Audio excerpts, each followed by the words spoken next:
Hello, everyone. I'm back here with round 3 from the U.S. Open. My opponent in this round, I think I can read it here. His name is Tianwan Zhang, or Zhang. I'm not sure how to pronounce the last name, but it's Tianwan. And I think it was a kind of an interesting game.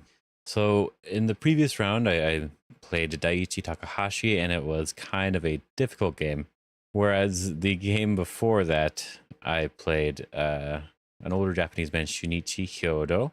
Look at the results over here so I can read the names better this time. And I ended up winning very easily that time. So I went from, it was a little, like sort of a little bit of a whiplash for me, where I went from Shunichi, who I thought I was definitely stronger than, to Daiichi, who I thought was definitely stronger than me. That was a 5-dan versus a 6-dan. And so my next game, my next round was versus another 6-dan. I believe he did really well in the tournament. He was third place, I think, something like that, in the 6-dan division. But after playing Daiichi, I was a little bit worried about this game. So I wanted to go into this game with the idea of just playing simple to understand moves and solid, which is my preferred style. The better I can follow that idea, I think the better I can just play a good game. My goal wasn't necessarily to actually win this one. I just wanted to play a simple, good game. Now, the game actually ended up going pretty well, and I think if my mindset was a little bit different, and it was the 4th day, which I believe I started playing a little bit better, then I think I could have actually won this game pretty decisively, which is really nice. So we can start off here because I am black in this game. So I play my normal opening here, which is the enclosure. I may end up changing this because this is a very common opening now that I've looked at it more and more. So I might decide to play something slightly different just to mix it up and have something more fun to play in the next tournament. But for now, I still really like this type of enclosure. My opponent did something that was a little bit old-fashioned, but not bad at all, and he played the extension on the bottom. Now, normally, you don't really want to do this anymore because something like the direct enclosure is considered to be a little bit more secure for territory, I guess you could say. Whereas this one is definitely just about reducing what I'm getting and not really as much about getting your own territory. And so I play my next favorite sort of move right now, which is this high approach. In one of my games, it may have even been the last game I was talking about, I think I would have preferred the low approach. But in this case, I definitely like the high approach. The high approach is about disrupting the left side of the board more so than digging in and getting territory. Because what I'm allowing my opponent to do is dig in and get territory. Now here, I would normally just extend 3 spaces high. This is allowing me to eventually come back down to c6 in order to get a very clean and nice approach. But on this board, it feels really good for my opponent to enclose this corner because this corner enclosure goes really well with this extension he played earlier on to reduce my position. So I think it's very important in this case to not just let my opponent have everything they want, and I decide to approach directly, preventing the enclosure. If he just backs off, then this feels quite nice for me. It's the position that I would have wanted if I played the high extension first. But my opponent's probably not going to just enclose at this point. It seems whenever you have this sort of formation, it's quite often better for the game if you do some sort of pincer. And so that's what my opponent decided to do. I don't remember the exact spot. Yeah. 2 space high pincer on my stone. And so I just play the simple move. I go into the corner. As I said, I want to play moves that are simple to understand and are probably not bad. And it's probably just regular solid moves. So after this Joseki, I do have to start worrying about the top left group, but he does have to get rid of the base first. So he plays all the way over here to c12. I think that's a little bit close because I will always have some sort of easy invasion into this left side, which could actually connect up potentially to my weak group. Of course, I don't want to do that now because it's likely he would turn it into a fight and one or the other side will die. This is something that I could consider in the future if I want to get some extra points. So I personally prefer going a little bit further back. I think it's basically the same amount of pressure, but it does give you a little bit more of a feeling like I could Tanuki, because I could always do maybe like a shoulder hit here, or even just coming out from this direction if my opponent tries to play from the top. So I can understand if my opponent felt that this was maybe a little bit too loose. You want to be a little bit more severe. So playing here to get rid of my base, I just do the regular 2-space jump out here. This is something I learned from Michael Redmond, actually. Not just this 2-space jump. I've been playing this for a long time, but he actually very clearly provided a distinction between this jump and this jump here. Basically, this jump is for building your territory, right? If white doesn't respond on the top, you're able to attach here. And it's very likely you will be building more influence because of that attachment in some way. So if you're able to get that, you're building even more. So if you have a Moyo set up, you want to jump there because your opponent likely wants to respond. If your opponent responds, depending on how they play, if they play low, you can keep pushing them low, which is still building. Or if they play high, you can keep pushing them and still, of course, build your area. But when you're trying to escape with these 3 stones, you don't want to play a move that's for building. You want to play a move that's for running away. Something that can build your own eye space. Now, if my opponent plays from the opposite side, I can lean on the top and get a really nice shape in the center of the board. So I think that's a kind of a cool idea to remember and to think about with this shape, because it's actually a very common shape if you do the high approach. My opponent decided to, I believe, just approach the corner. And I like the way I played here overall. I think so far I'm actually very happy with the opening. And I'm very happy with my next choice of move as well, which is actually the kick here. Because I want to defend my left side group as soon as possible. So if I can induce him to extend on the 4th line over here, then I can protect my group. I make a small mistake that I would want to change in the game, and that is playing this move here. I feel like if you kick, instead of backing off low, you should almost always back off high, unless there's a reason to try to be a little bit more secure. Just going to help with any sort of fighting later on in the center of the game. But not too big of a deal. Just so you know, kick, extend, you usually want to jump instead of back off.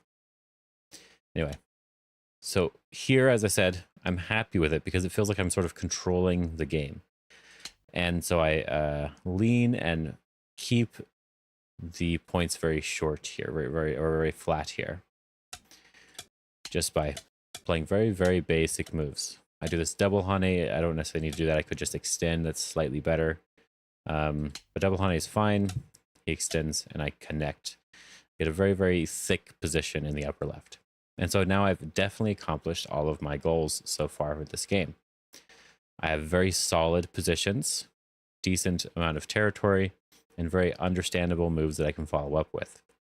The only thing that I didn't really do, which was what was actually holding me back in the game, is I didn't really try to actually fight enough, which I should have done for sure. And you can probably see that highlighted in this next move that I respond to when he approaches my corner here.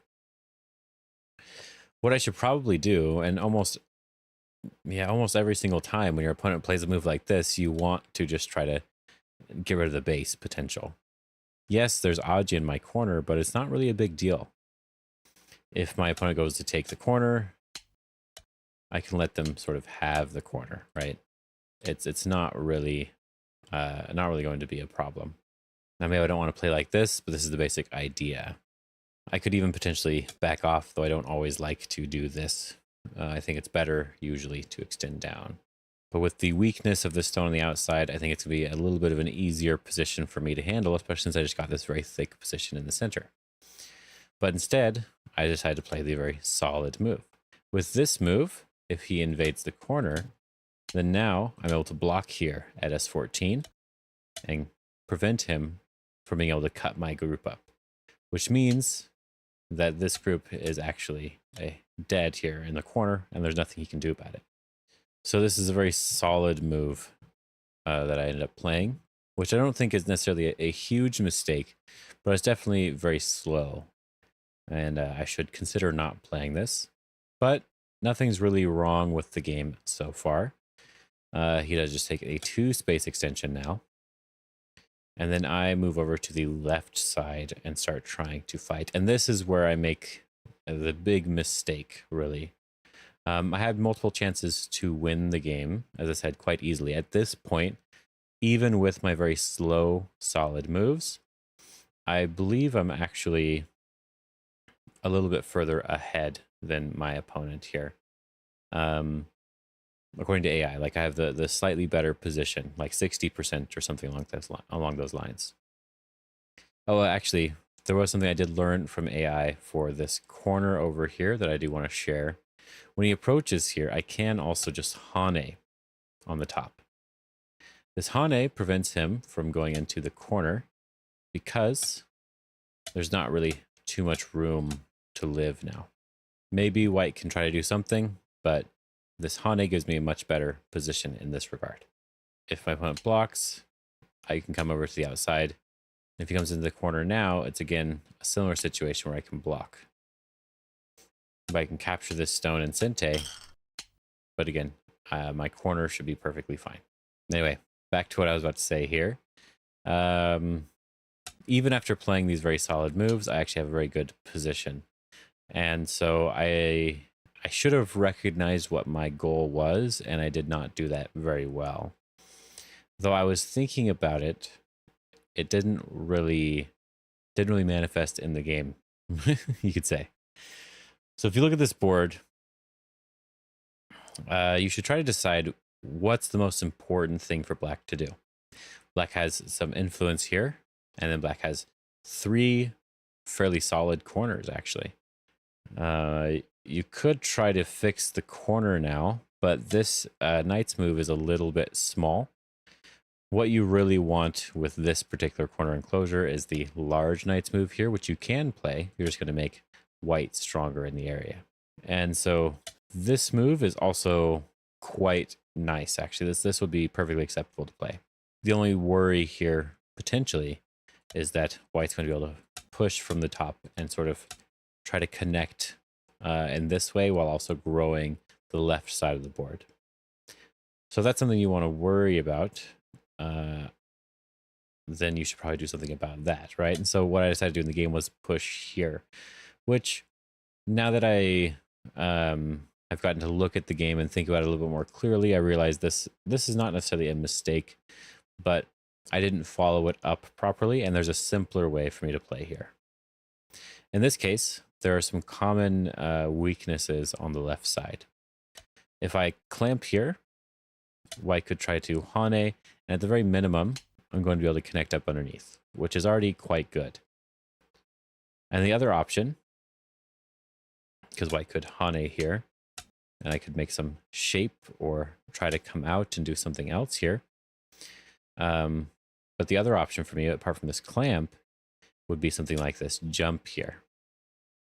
This jump is very, very annoying because next I have the clamp again. And you see what's going on here is that the moves I'm pointing out are focused on reducing this left side. It's really easy to do. It's extremely loose and very, very open, especially next to a very thick position in the top. I gave my opponent all the top side. So if I can reduce this left side, I'm in a very easy game. And it's actually quite obvious. But because I was so focused on playing simple, solid, easy to understand moves, I didn't even think about trying anything over here, which I should. I needed to be a little bit more flexible in this game. Now, in this case, I did just push, which is not terrible. He Hanes, I Hane. He extends. And now that I've cut off this stone, I decided to take its base away. So I still come back and get this really, really big move. But then white cuts here, and then I connect to take advantage of the liberty shortage here on white's stones. And then white extends here. Now there wasn't, I think the AI was actually suggesting giving up the stone because the outside has a lot of aji, and it's better to clean up this outside versus trying to capture my stone or try to fight in this area. So white would want to just keep pushing and connect here in some way. Probably even like this and fight this. Because getting more liberties over here makes it easier for white to not have to worry about the stones. But white did play this extension here. And at this point, after I push here, white jumps out to protect their weaker side, is what they're perceiving as the weaker side. And I Hane here. I have like a over 70, like it was like a 70% chance to win this game because I'm in a really, really good position. But as I said earlier, I'm not being flexible enough because when white Hane's here, I was just worried about my stones. I thought, you know, if I protect my stones, then I can attack the bottom and I can maybe make a little bit of a moyo in the center. But that was definitely the wrong way to think about it. First of all, it's always difficult to make a moyo. I don't have a bunch of ways to seal off every side. I just have influence. And with just influence, just thick position, I guess you could say, you want to use that for fighting and not necessarily to build points. So that was just a bad mindset that I was having. And so in the game, I extended here. And white was able to fix all of the aji on the left side with one move. So it goes from like a 60 to 70, I believe it was 70% win for black, to now being like 60% for white. And then after like one more move, it's like 70 to 80% for white. So like it was a huge jump. And that's because, like I said earlier, I need to focus on breaking up this left side. So what I can actually do is double Hane here. Even if white comes back and takes my stones, I'm at the very least able to do something on this side. Even just pushing through here is very painful for white because these two stones on the left can come under attack. And if white is protecting these two stones, then I'm able to really squeeze his liberties here. And as you can see, I've broken up all of this territory in just a couple simple moves, and he only got to capture two stones on the outside. So this was what I should have been thinking about. It's like, okay, this outside position is not very good. I'm the one with the strength. He doesn't have strength. He can't build anything. There's no moyo. I can just break up his territory, and the game is really good for me. I probably just win at this point. But I did not do that. Instead, I decided to extend. After he fixes, there's not much I can do except for build this moyo. Now, I do still have a chance. The game is not over, especially for human players. If it was AI, of course the game's over. But because we're both human, we're all good to go. And so I jump here. This is a little bit of a mistake. If I'm going to play again, I actually need to protect on this side because I can't let my opponent squeeze and I can't let my opponent get any strength in the center that easily.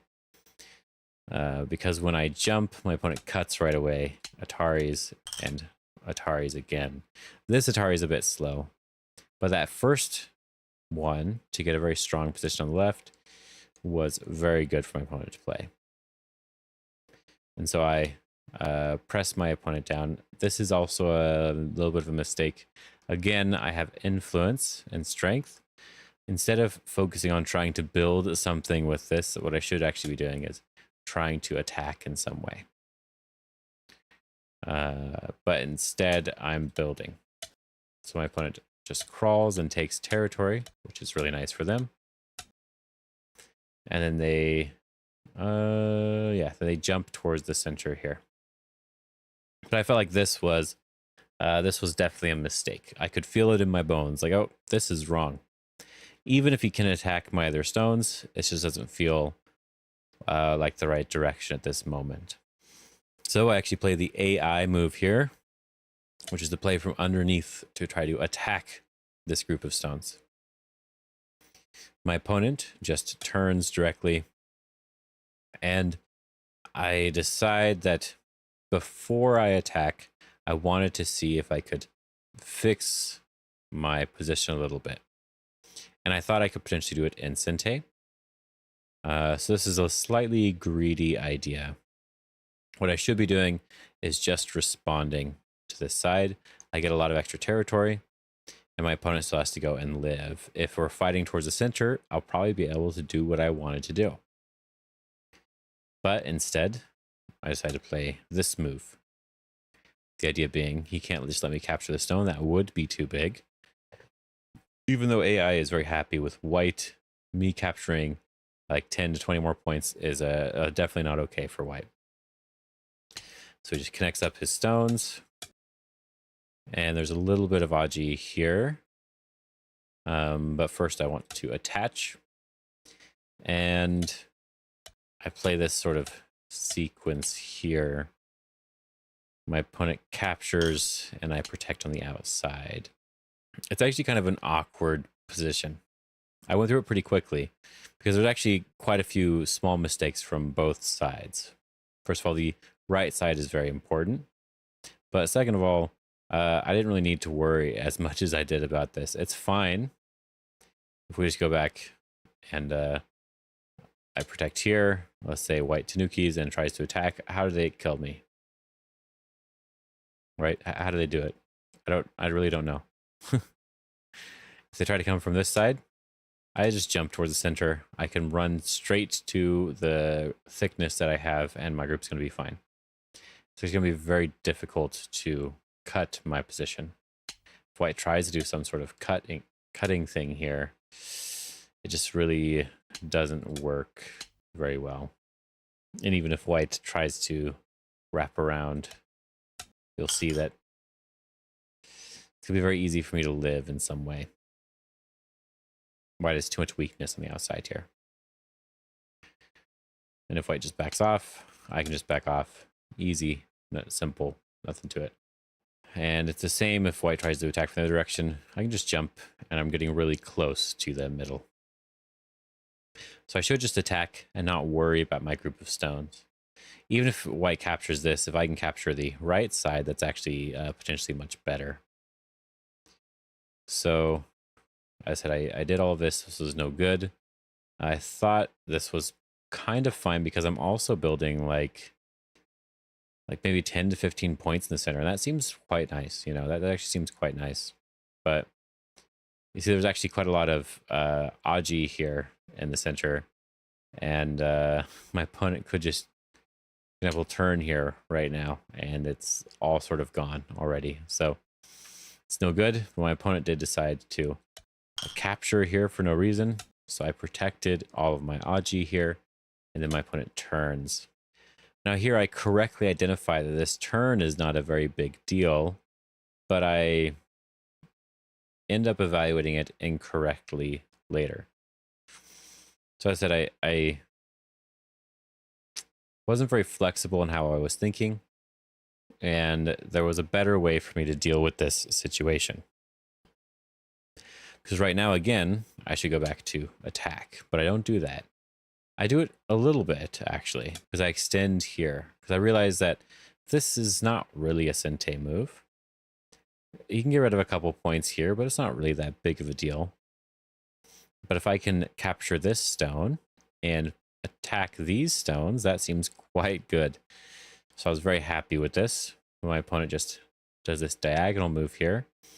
And this is where I sort of make my biggest blunder of the game. Because it actually, I said it went from like 70% to white being 70% instead of me, right? And yeah, that was a pretty big blunder, but in human terms, it really was still kind of a close game. There's not really anything wrong, anything too wrong with how I played. I just, as I said, more flexibility. But here, I was a bit too worried about these 3 stones.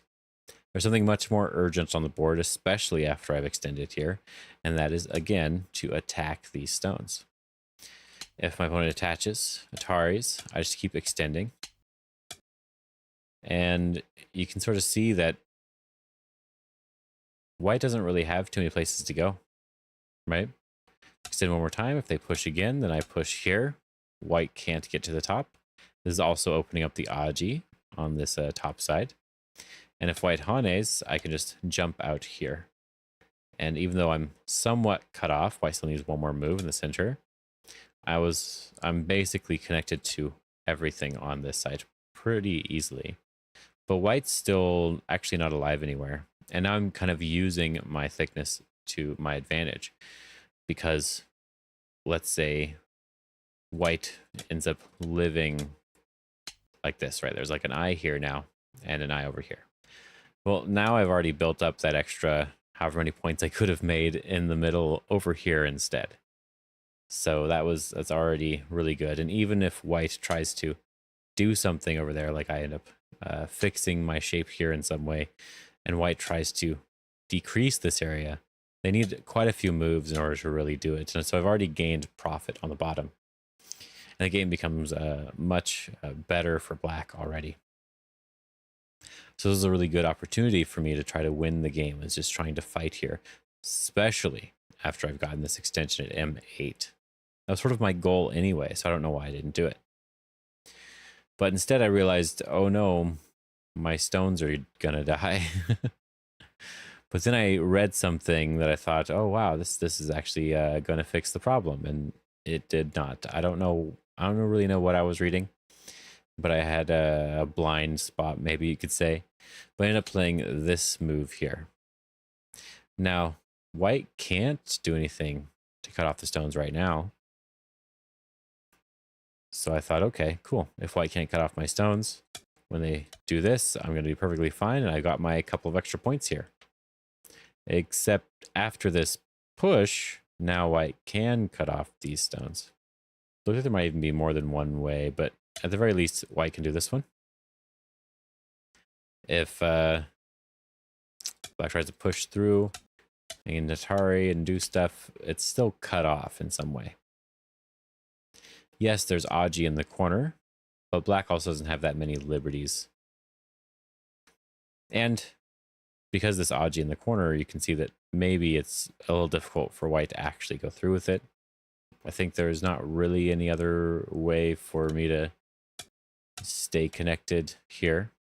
But I figured if I got this exchange, I sort of fix a lot of the Aji. But if I was going to do that, I should just do that now instead of waiting. Instead of playing one extra move, invest into the center. But I play this, they push, I sort of realize my mistake, and I play here. Now again, none of this is actually important. I should just go back and attack this group. This group is not alive. But I'm focusing on this whole area for some reason. So my opponent plays this, I connect up, they push through, and then I cut in the corner and take the end game here. After taking the end game, the game is actually not that bad for me, but it's going to rely on me getting something in the center and being able to attack this, and it's just a little bit too much to handle here. So after my opponent Atari's here, this is the end of the game record. There was more fighting in the center of the board, but I messed up, and because I couldn't profit enough from attacking anything, because I waited too long, and that's really the main thing. If you do it earlier, maybe you can play differently in different parts of the board to get different amounts of profit in order to win the game. But playing it late, you're relying on the one specific thing here. Now, while I was disappointed in this game because I ended up playing some bad shape, and shape's something that's very important for me personally, I'm actually right now I'm actually probably more upset with the game, but the game actually sort of showed me that I actually had a good chance against the other 6-dan players at the tournament. And so I was no longer as worried because, as I said, I went from a weaker player to a much, much stronger player. And there was sort of arguably like a whiplash type of thing where it was like, there's such a huge difference. This is from 5-dan to 6-dan. I hope not all 6-dans are this strong. And then going into this game, after getting all the way through and feeling good about a lot of the positions in the game, and feeling like I had good chances, and I recognized my opponent was making mistakes, and I didn't have as hard of a time as I did with against Daiichi. I feel like this was actually a very encouraging game instead. Even though I lost, I felt very encouraged here because I feel like, okay, maybe I do have a chance to win more games, right? But it also doesn't feel good to go 1 win and 2 losses, and the only win is against another player that's not really winning any of their games. And so I was feeling a little bit down in some ways, a little bit worried that I wasn't going to perform very well, while also feeling like there's a chance that I can win the rest of my games because I feel like my opponent wasn't that much stronger than me, or even really stronger than me at all. More so that my thinking was just wrong in the game, which is actually kind of nice. That's something that you can sort of fix, right? When you just feel overwhelmed, it's hard to fix that. But when you feel like you had a chance and you figure out how to utilize your chance, even if it's after the game, it's actually kind of it's actually a very good feeling. But after this game, I feel like my next 3 games I played significantly better, and I'm much more happy with them for sure. I still make some mistakes. I still have some reading errors and some what was it? Order of operations errors. The order in which I played the moves. Like I played some sort of silly things, but overall, like my next few games, I played exactly the way I enjoy playing, and I'd actually ended up winning a couple more games, which is quite nice. I hope you guys enjoyed this. I feel like I rambled a little bit for some reason. I don't remember anything that I said, but I hope it was actually a good, fun review. And I hope you guys are looking forward to the next games. Now, before I go, I do want to say a thank you to the people who are supporting me over on Patreon. It's very, very nice to get support, and I'm very happy that people care enough about my content to want to support me. It's very nice. I'm getting to a point where I've gotten quite a few ideas written down, and a lot of lectures and stuff that I really want to make, as well as some ideas on how I want to try to get better for the next US Go Congress, where I hope to be playing in the Masters Division, even maybe for any local tournaments that I end up playing in. I've been busy figuring things out and thinking things through, and I think I've got a good plan going forward. So I hope you guys enjoy this video. I hope you guys are having a good day. Have fun.